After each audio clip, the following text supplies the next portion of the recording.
Here's my professional review on the Tesgo e-bike. We're going to separate this into mechanical and electrical problems that I've had over the years, of which I have had many. And we are going to decipher whether or not this is a good buy for you or not. I've owned the bike now for 2 years, and it has been fun, but it has been a lot of challenges. So first, the electrical problems. So starting with the first electrical problem is this cord. Now that cord will get caught on trees and bushes and anything that you try to drive through. This front headlamp, that's not very good either. As soon as you ride the bike and bump it into something, the small circuits in there are going to be interfered with, and it's going to break, even if you're just riding it over uneven terrain. Third electrical problem are the sensors in the brake lamps here. Brakes actually senses when you push this little pin here, makes contact with a sensor back here. Where is it now? On this one. Oh, it's up here. It's that sensor there. So that makes contact with that sensor, that little pin there, and it senses that you've pushed the brakes. Let's see if I can. Oh yeah, look at that. You can even see it there. Hope. You know, one more electrical issue is the battery.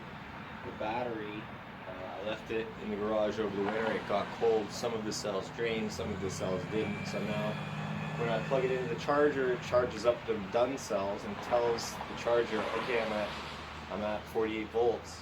But some of the cells are still at a lower voltage. So when you ride it, it'll only ride a certain amount of time, and then it will stop, which is not that good. It will only go about 10 kilometers now on its own charge.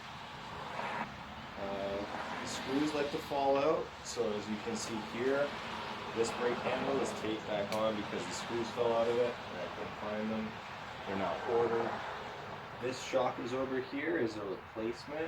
It broke when I went over a large bump. It popped, and then it wouldn't return, so I had to buy a replacement, and then I had to modify it to make it fit the bike itself. It's an identical replacement, but the part, when it comes from the manufacturer, is not set up the same way that it is on the bike. The pedals, that's the worst mechanical problem.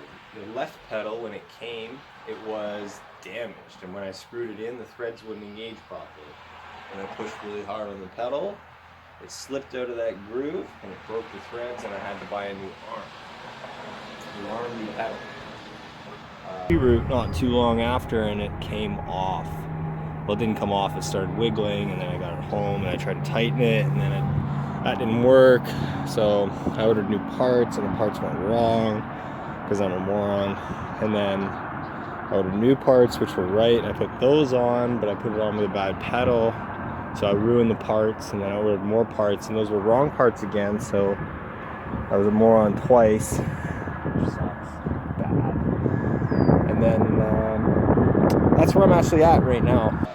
Additionally, this pedal on this side is not very good. As you can see, it wiggles around when you're riding, and that's not very nice. So the bearings are really terrible in there. Third mechanical issue is this gear shift back here. When you go into first gear, it actually makes contact. The chain will make contact with the tire.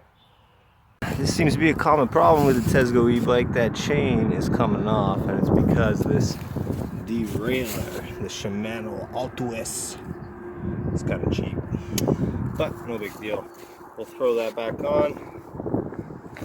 Don't need any gloves here. Just pull this around.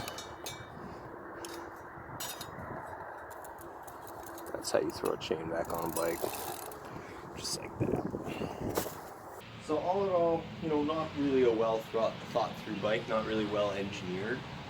It was cheap, so if you are looking for an entry level off-road electric bicycle, this is probably your option. But do not expect it to last. Do not expect it to perform reliably.